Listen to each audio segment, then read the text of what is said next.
Well, thanks so much, John, for that absolutely fascinating tour of several hundred years of physics. It was really fascinating. One of the things I was really pleased with, actually, was your highlighting of Faraday's magnetic iron filing experiments, which I think everyone does at school and everyone sort of sees as a very simple experiment. It is, of course, a very simple experiment, but it's that crucial point that moves us from a Newtonian world of forces and objects to a kind of more 20th century, 21st century physics world of fields and energy. And so important is it that if you take a quick look at the carpet that's by your feet, you'll notice that the carpet in here and both the carpet outside and around the first floor is all based on that magnetic lines of force that Faraday discovered. So, because we're obviously here at the Royal Institution, we think it's a very, very important discovery, and obviously one that was crucial in the later development of the speed of light. So we've got about 25 minutes for some questions. We're not going to be using microphones today as a kind of infection control measure. So what I'm going to attempt to do, because obviously the microphone, very hard surface, lots of hands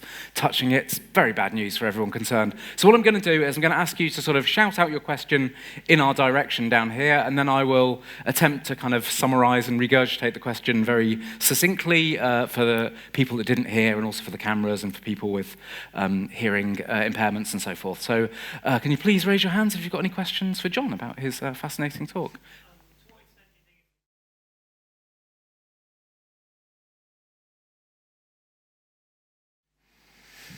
Yeah, I can't help thinking of this funny joke about the French diplomat arguing with the British diplomat in Africa during decolonization.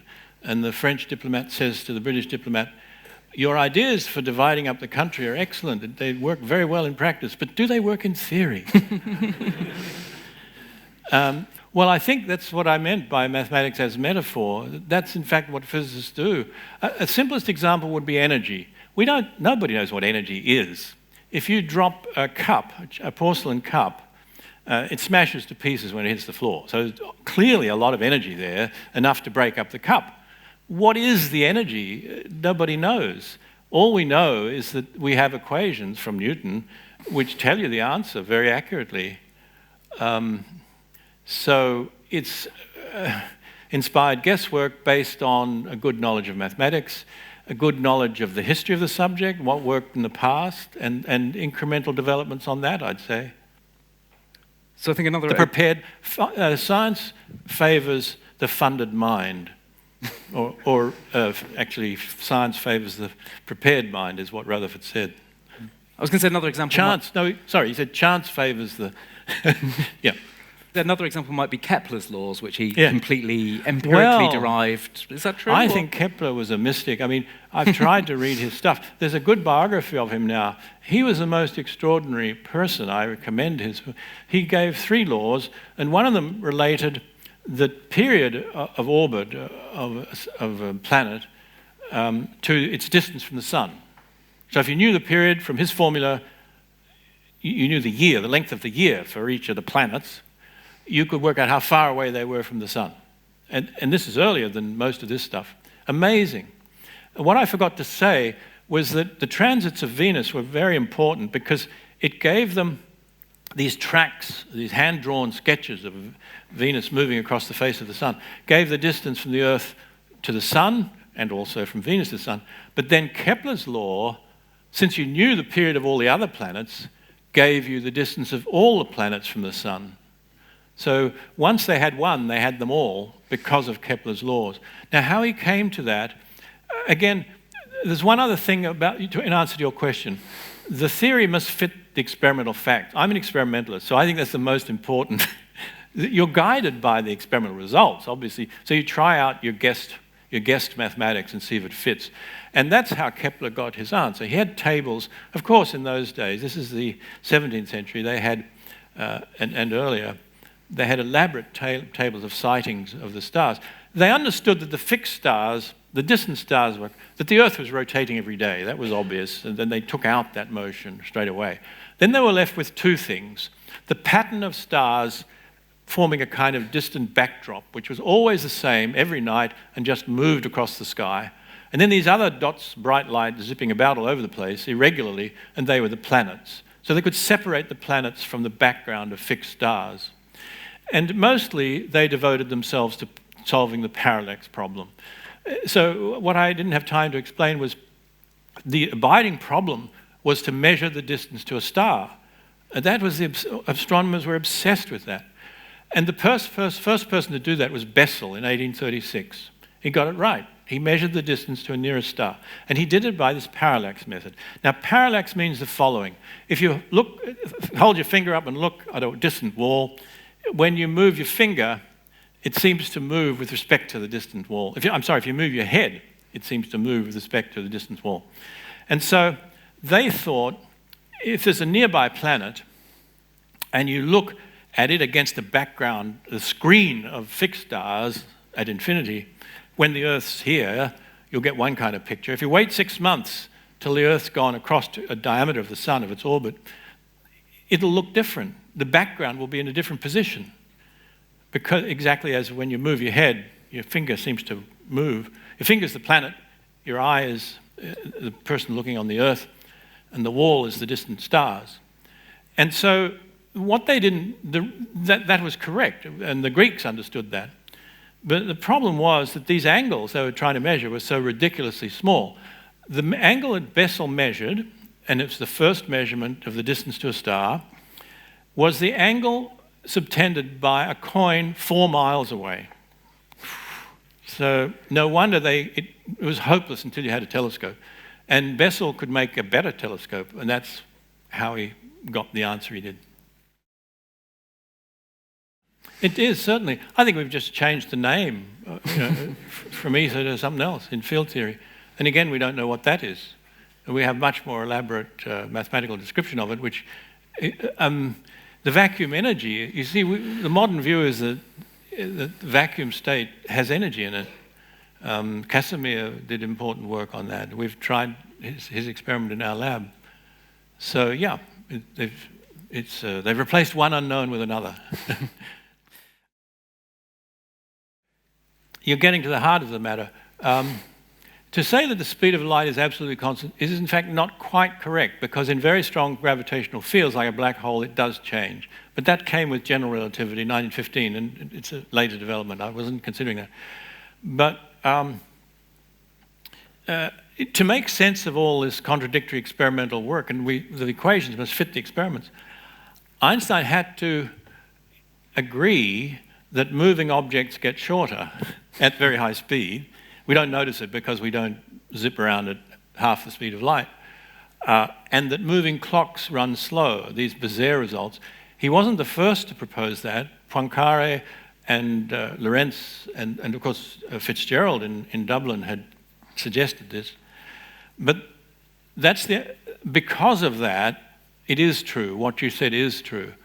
Now, the dilation of time is the most mysterious thing of the lot, surely. It leads to this thing which you've all heard of, I'm sure, called the twin paradox. So that says that if you have twins and you send one of them away on a very fast trip, 80% of the speed of the light, when that twin gets back, she will be younger than the one that didn't go away. And this is what caused all the uproar after Einstein published his theory in the 20s and around the time of the First World War. But I think what I'm saying is you have to accept that to make sense of the experimental results, that the speed of light is constant. Now, that twin paradox has been tested experimentally many, many times. It's most certainly true. One of the things that was done was to take two identical atomic clocks, and they showed the same time. And these are accurate to a squillionth of a second. They put one of them on a space shuttle. It went off around the orbit of the Earth very fast for a long time, came back, and when they compared them, the away clock, the one that had been around, was running slow. So it really is true. Space and time are connected. But I really didn't have time to give a talk on special relativity. There's an hour's talk there, certainly. But you would have to... Now, how do we understand special relativity? And you need to answer your question. There's one thing that Einstein started with called the relativity of simultaneity, which is easy to understand. I'll give an example. And if you understand it, I think there's nothing more difficult in his theory of special relativity than this. Imagine that you're flying from London to Edinburgh very fast, and you're halfway there. Now, on the ground, there's somebody, it's at night, and the lights of the city of London and Edinburgh are turned on at the same instant. Yeah, you could say that at the midpoint, there's an electrical generator which sends out electricity in both directions, one to the lights of London and the other to the lights of Edinburgh. So somebody on the ground at midpoint would certainly say the lights came on at the same instant. For the person in the aeroplane zipping along at 80% of the speed of light, when it's halfway, while the light is coming to them, it's like Jupiter in Roma, while the light is coming to them, their plane will have moved forward a little bit. So they'll see the light from Edinburgh first, and the light, conversely, from London has to catch up with the airplane. And so they will come on later. Now, this is not an artifact. For the people in the aircraft, it's the truth. The lights in Edinburgh really did come on first. And there's nothing conceptually more difficult than that, the relativity of simultaneity, in the argument that Einstein put in his 1905 paper. And it's the mathematical formulation of that that leads to special relativity. Well, while you're trying to get your head around that, I'll take a few more questions.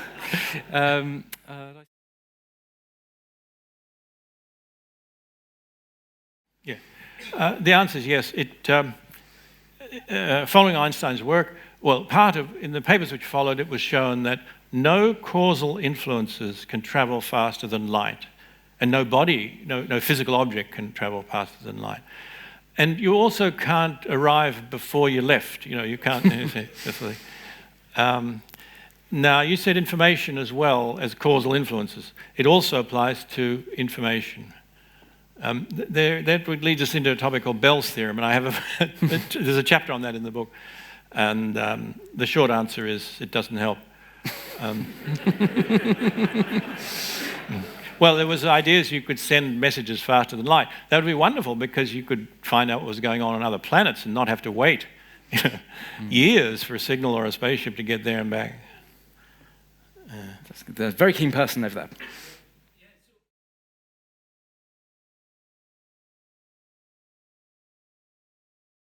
Yeah, this is a cosmic ray background. Well, I think part of the problem here is that the expansion of the universe occurs about every point in the universe. There isn't a center. We are not at the center of the expansion. We're not looking outwards. And the analogy that's always given is with a rubber belt with studs on it, equally spaced studs. If you stretch the belt, all the studs get further apart from each other. They don't all spread out from the one and halfway along. And similarly with raisins in a loaf, if you're making bread with raisins in it, and while it's rising, all the raisins in it get further apart from each other. And that's what's happening to the planets and stars in the universe as it expands. Yeah.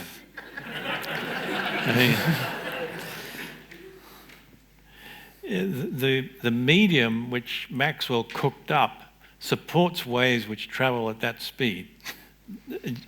Just as I said, on a guitar string or a wave on a string, the speed of the wave will be the stiffness divided by the density. It's a similar argument. So the question you're asking really is, how did he cook up the right medium to support? And all I can say is it was inspired work where he had to come up with a medium, they called it a vortex foam, which was consistent with all the known measurements on electrical phenomena, the force between charges, the force between currents, and Faraday's induction, and his own new idea about the displacement current, those idler wheels that he put in. These are the vortices. They're flowing currents. Okay, so how did it come about? He wrote 3 great papers around 1850. What's so fascinating is the first one is entirely mechanical, based on this mechanical model. That mechanical model slowly falls away. In his third paper, there's no mention of the ether at all. And this is 10 years later. So having got the correct model, he then uses purely abstract mathematical ideas. Now, the first paper, they were trying to understand what is electricity. They didn't know, this is right, 1830. What did they know at that time? They knew the equations of heat flow from Fourier. They knew quite a lot about elasticity, and they knew quite a lot about fluid dynamics. So the first idea was that electrical current is like water in a pipe. So it's all analogies. So the first paper says, we got water flowing around here and in and out here, and it's putting this pressure here, and voltage is pressure, which is roughly correct. And so they made analogies with fluid dynamics. But then he kind of tidied it up in the second paper. And the last paper is all energy balance, not force balances. And it's just the progression of historical ideas building on precedent and always trying to keep consistent with what's known experimentally. So I don't know why the speed of light has the value it has. I can't answer that. So a slightly cheekier question would be, if it was a tenth, if suddenly I woke up tomorrow and it was a tenth the speed it was, or it was 10 times the speed it was, would I notice anything? Or would... Oh, yeah, of course, it's huge. The universe would be a different size. So is there any more questions?